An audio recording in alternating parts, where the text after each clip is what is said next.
Welcome back to the live streams. I'm going to switch it up the next couple of months. I'll probably do a live stream like maybe at 5:30 in the mornings now. And then maybe after 7. Guys, if you haven't, if you're in private security, maybe you want to start your own security company, or maybe you want to update your skills.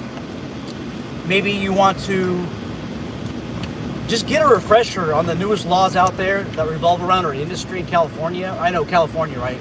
And if you're in another state, I think that my literature is going to help you in your state too. Obviously, not the specific legislations. But anyhow, this book is still for sale. The Private Patrol Operator. Reach out to me through my email in the description box below. Now this is like a special edition. Probably only like 3 people have this edition. This is like the special one. Obviously, it costs more to produce, so it costs more. But the paperback version is available on Amazon for $250. I have a stack at my home office that I need to distribute, and I will give you a huge discount. I have a huge stack.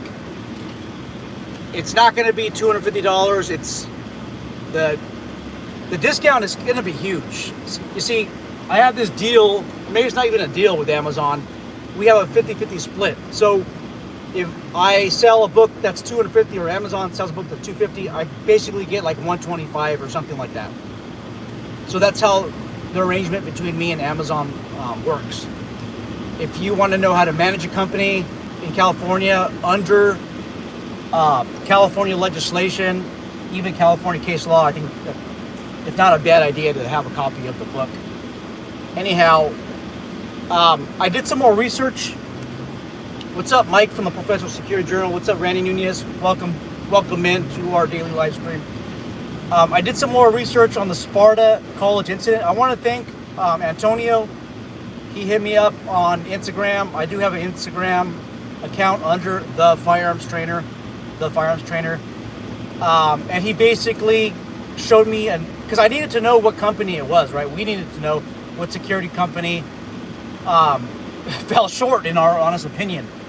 And nobody knew. But then he sent me a news clip, and it looks like he suggested it was Good Guard, right? Because of the news media. So I leveled it up.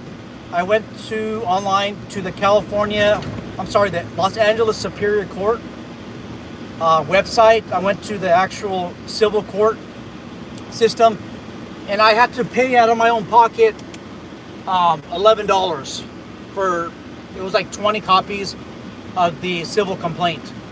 The reason why I purchased it, number one, I would like to know more about what are the steps that we could take in private security to reduce or eliminate preventable liabilities.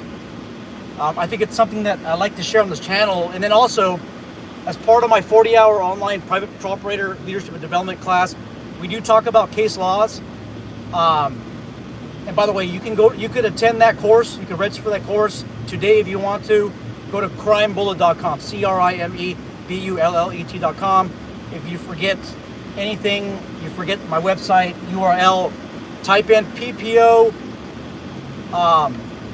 PPO courses in California or something like that. My website populates #1 on Google. Anyhow, that's what I like to do. I like to show you guys present cases, show you guys what the issues are, and just discuss ways on reducing liability. So look, right now we don't know if it's Good Guard or if it's American Guard Services. If you have any connection that Spartan College out of Inglewood, California, send me email. If you know what company it is, for sure, let me know. And how you know, please let me know. But the civil complaint states that it's either Good Guard Security or it's American Guard Security. We don't know the name of the company. Now, who would know The coroner might know, because that person might have like a pay stub. That person might have an employee ID card from either a Good Guard or American Guard company. They might also have like some type of identification from them. Okay, and also the criminal investigative report would contain the name of the employer. However, in a civil case, you may not be privy to that information right away. You're going to have to get basically a subpoena that's going to order maybe the district attorney's office, or order a judge to disclose different parts of the police report, or even the police agency to disclose different parts of the police report. And then also, I don't know if any of you guys been through an interrogatory. Interrogatories suck. I've been through interrogatories. I can't even pronounce it because I get so nervous talking about it. This is something that you could spend weeks on. Basically, with an interrogatory, somebody is demanding maybe a civil trial, a jury trial, and they need certain information from you. They need lots of information from you. And it's basically, it's a discovery proceedings. They'll ask you, like stupid shit, like what high school did you go to? What's the name of your teachers? Just stupid stuff to wear you out, right? But here they would probably ask, what is the name of the security company in which, oh my goodness, I already forgot the name of this person. The suspect, I forgot his name. Actually, let's not even give him recognition on this channel. If I forget his name, that's good. We don't recognize those who inflict evil upon others. Well, we try not to, right? It would say that the suspect belongs to or is employed by XYA security company, right? And then what you do is you would modify your civil complaint, and then you would name that security company. Now, there's so much to digest. I could spend a whole hour on on intelligence that was gathered from this civil complaint. Maybe I could break it down in different videos. But something that I did see is that the secretary and the dean was placed in an office or a position where the public can just bypass without bypassing security. And one of the major premises of the complaint was these guards were just stuck in a guard shack. And they couldn't. So instead, what they have is they have a secretary doing the screening, and then they have the president. Now, when I worked at Kaplan College in Palm Springs, we had a desk secretary. Her name was Megan, and Megan, she didn't know that, she didn't realize it, but she's also in charge of security. Now, the reason why I mentioned she's in charge of security is because she had the front desk of the college. There's no security guards. If anything, the security guard was hired to patrol around the campus, but had nothing to do with access. So if you wanted to do something unfavorable to somebody, and I'll give you guys a true story, by the way. If you wanted to do something unfavorable to somebody, what you would do is you would walk to the front desk clerk in that person's life and then head to your destination. You could pick any of the 10 classrooms that we had at that small satellite campus. True story.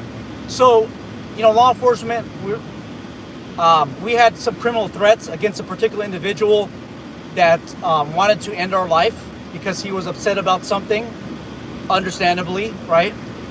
And the college that I worked at was an hour and a half or hour and 40-minute drive from my place of work. Well, I show up to work one day at the campus, and I see their vehicle parked in the campus parking lot. So I immediately go to my car and hide a revolver in my pants, right? Now, obviously, you can get fired if you bring a weapon to that particular campus, but honestly, I didn't care. What I later found out was the girlfriend of this guy that wanted to unalive us was a student at this campus. So just think about that, guys.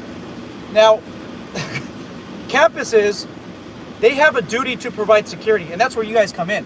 And it's adequate security, okay? If you're a campus and you're not strategically placing these guards where they should be, you can be held liable in civil court. Okay, this whole guard check idea is a dumb idea. It's a stupid idea. Now,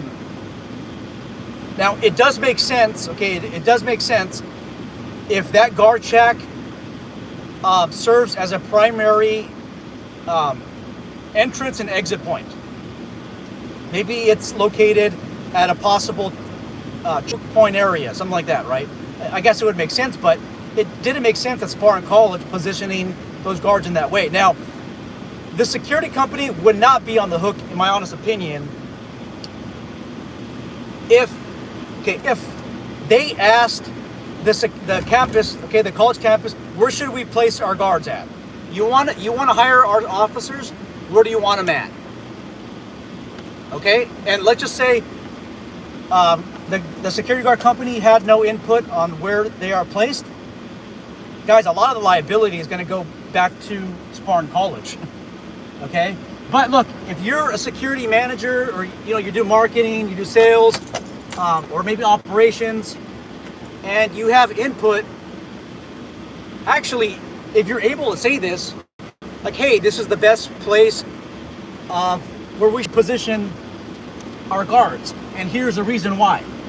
Okay, if you're able to give that suggestion and in writing, and highly recommend, I think you're going to be less off the hook. Honestly, you'll be less off the hook than if you placed your guards at a specific area and there end up becoming a vulnerability, which ends up becoming a liability. Then yeah. So if Spartan College is like, hey, you know what, we want you in the guard check, and then you're like, no, we should be at the entrance points, right? And all of a sudden you're at the entrance points or exit points, and then there's an active attack situation, and then the shooter goes through the guard check area.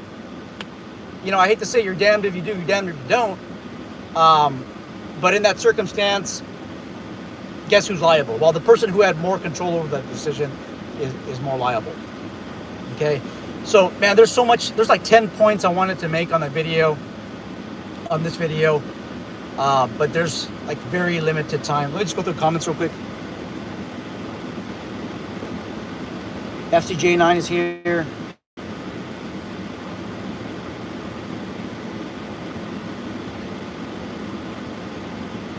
TB's here. And Mike, aka the Hammer, has gone to work. Getting rid of people who don't belong on this video here. Okay, Mike, let me discuss this. So Mike says that he did a quick Google search. This person's a 6-time felon, and this guy's guard card expired over a decade. Yeah, absolutely.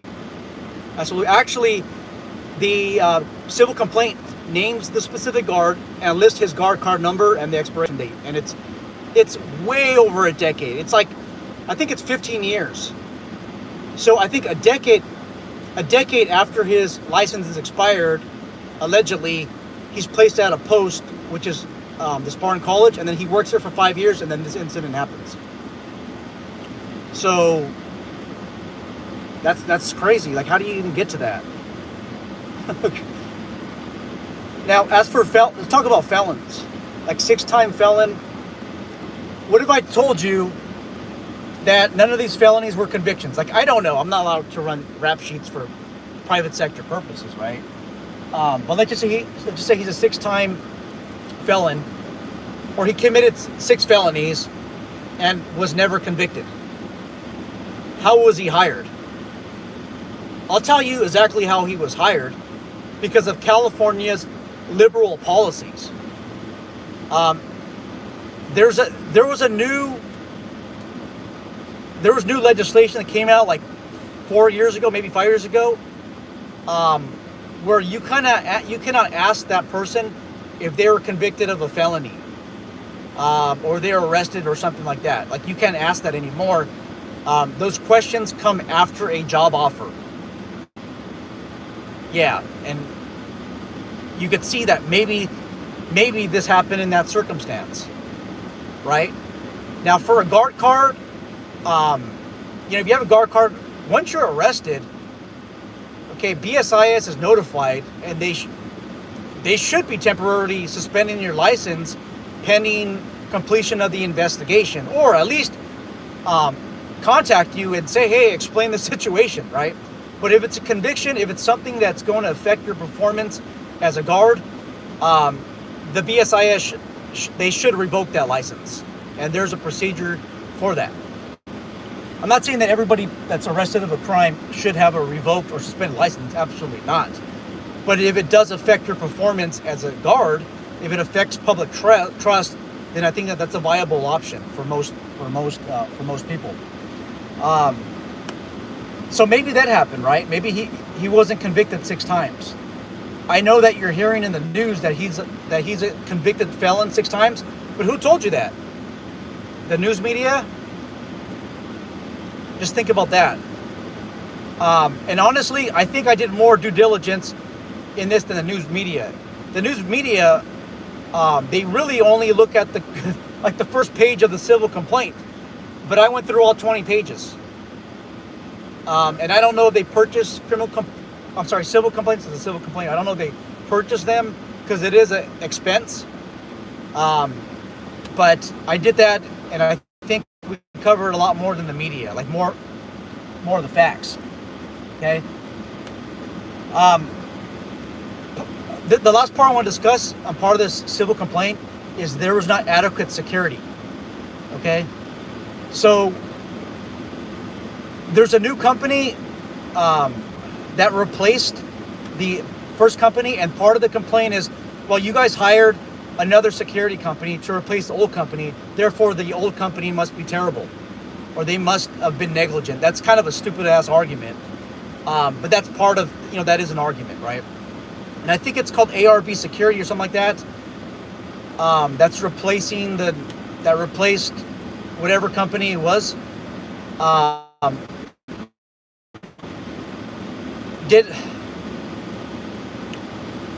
sorry, guys, I'm all over the place right now. I'm thinking out loud at the same time. Give me a second. Okay, so backtracking. The complaint basically mentioned that either Good Guard Security or American Guard Security did a negligent job providing security for the campus, right? So the question is, should they have been armed? Were they armed? Were they unarmed? I have no idea. But they failed to stop this active attack situation. And the fact that it happened is a basis of a civil complaint. So what I think Spartan did to reduce future liabilities, they hired ARB Security. I think it's ARB. Look, once I get the proper, I'll put in the description box below, or maybe the comment section box. Give me about a date. But anyhow, I looked up the security company, and I'm just going through it. I'm wondering, do you guys have what it takes to stop an active attack situation? And I was going through the whole list of their leadership. And again, for all intents and purposes, we'll just say it's not ARB Security because I don't want to get the wrong company name here.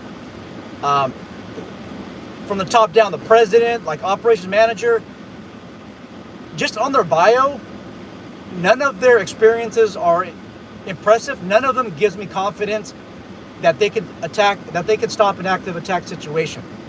However, I did see an LAPD SWAT guy on there that's in charge of training. LAPD SWAT is a full-time SWAT team in the state of California. They are well known for developing a lot of the other SWAT teams in the entire state of California, and they go to different countries and develop SWAT teams over there.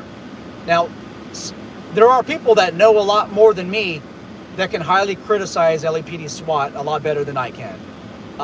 But again, on our level, on maybe your level, on my level, LAPD SWAT is a legitimate SWAT team. So you have a guy who was former LAPD SWAT, and now he's in charge of training, right? Now, the question is, are these guards, are they properly trained by this LAPD SWAT guy?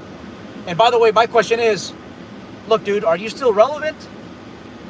Do you personally go through training yourself? And when's the last time that you've trained maybe a law enforcement organization, contractors, so on and so forth? Are you still relevant? I mean, that's obviously a good question.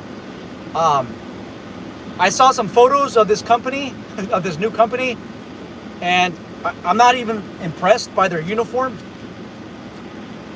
You have a black uniform, black shirt, black pants, and then some of the guys are wearing like tan boots. I mean, obviously it looks stupid. It takes away the whole command of presence element. Is that just one division or a bunch of guards out of their elite active shooter team? I don't know. I don't know. You can't just go off of photos. But anyhow, I don't really have the confidence, right, that this guard or these guards who are assigned to this campus can stop an active attack situation. But I don't know. And you might be listening to this, and you might be assigned to the campus, and you're probably well qualified. So please excuse me and my ignorance on that. I don't know. Nobody's reached out to me. Hey, Sean. Actually, sometimes I'll get people that reach out to me, like, hey, Sean, I'm assigned to this area. And then I'll know that person as an individual and as a professional, and I know that the area is secured. We do have an underground network, an underground community that is pretty significant. We actually make a lot of movement in the security industry. But there is an underground community that we do have, right? And our group that we're in, we know who's protecting some of the accounts that are out there.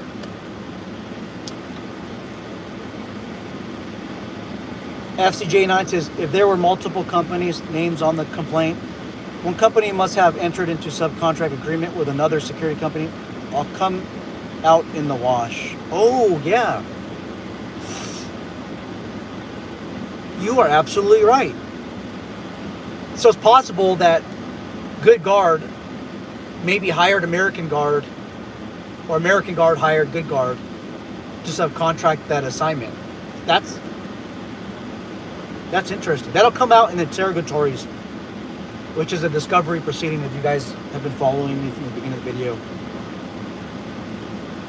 Mike, professional security journal, says 2007 robbery incident. His license expired for 14 years, but it's not only wasn't checked by the security firm, but the school itself. It wasn't checked.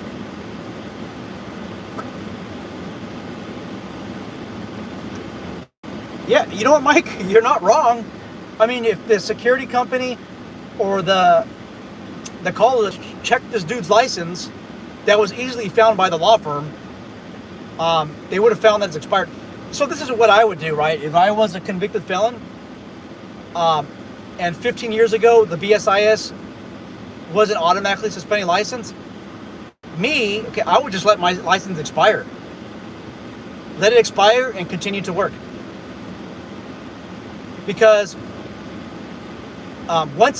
if he were to renew it, so if you renew your license, then it'd be up for suspension. But I don't think that once it expired, the Bureau will go through proceedings and suspend it, because that would entail an administrative procedure. That would entail money in defending BSIS decision, because they have to hire an attorney if you're going to fight it. Yeah, that makes absolute sense. Thank you.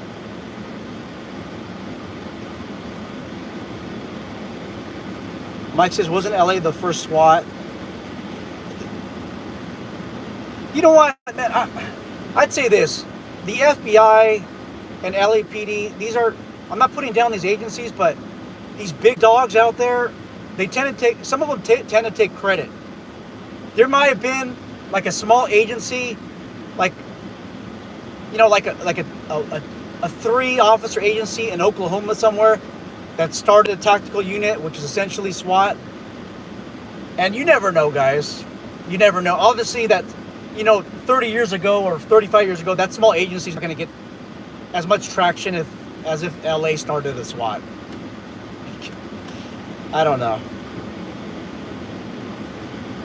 Randy says, yeah, Daryl Gates stood it up. He absolutely did stand it up. If you guys look up my Daryl Gates video, people accuse him of being a racist, a fascist. Say what you want. This guy, Daryl Gates, is, I want to say he's the prime example of charismatic leadership.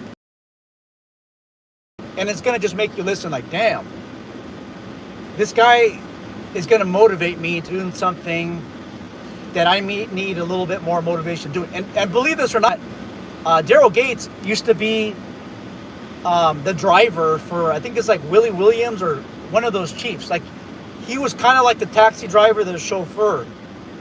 And man, when you're chauffeuring somebody, you're the taxi for some higher level dudes, higher level people. You gain an insight in what they know and what they do, and they will connect you to anything that you're interested in. And I think that's one of the ways that Daryl Gates got promoted.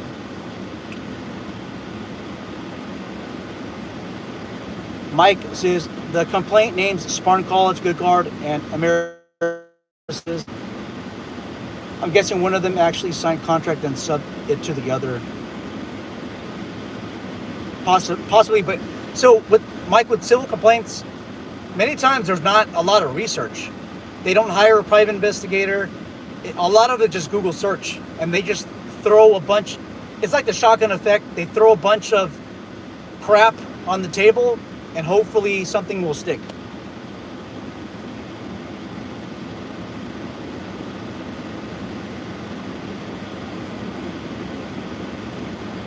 Randy says there is no mechanism to suspend or cancel an expired. We tried in the past. Evidence was found on an instance. Yep. Mike says best team is Team 6, right?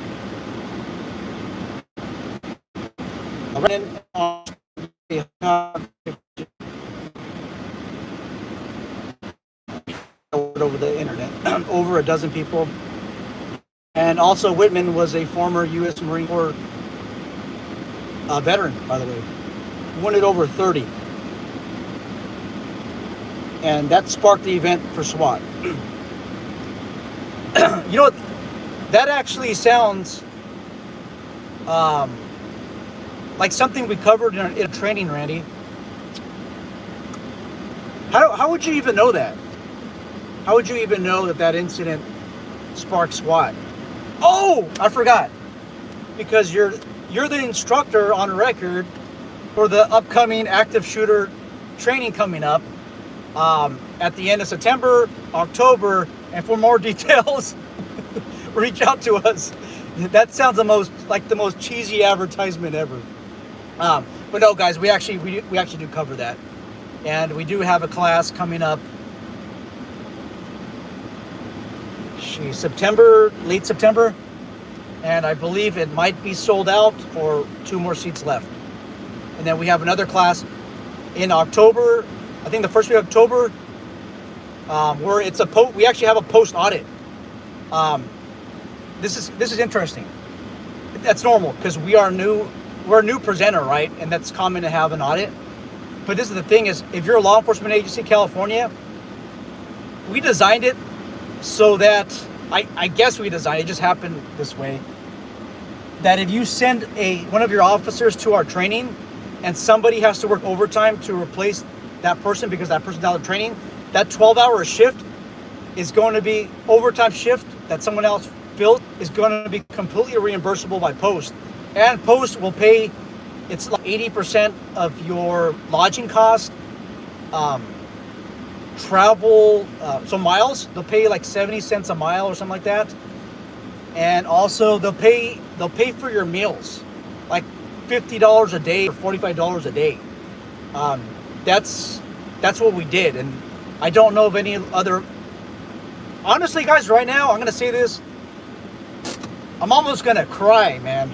Actually, I'm not going to cry, but I'm just saying this, that we're the only agency, post presenter in the entire state of California that is a post plan 2. So I bet you post is like, oh, we're going to, okay, you think that you're good enough for a post plan 2? We're going to show you in October that you're not. So we can strip away all of your post credentials, and you will not be a post plan 2 agency. Anyhow, that's all I got, guys. Take care. I'm out.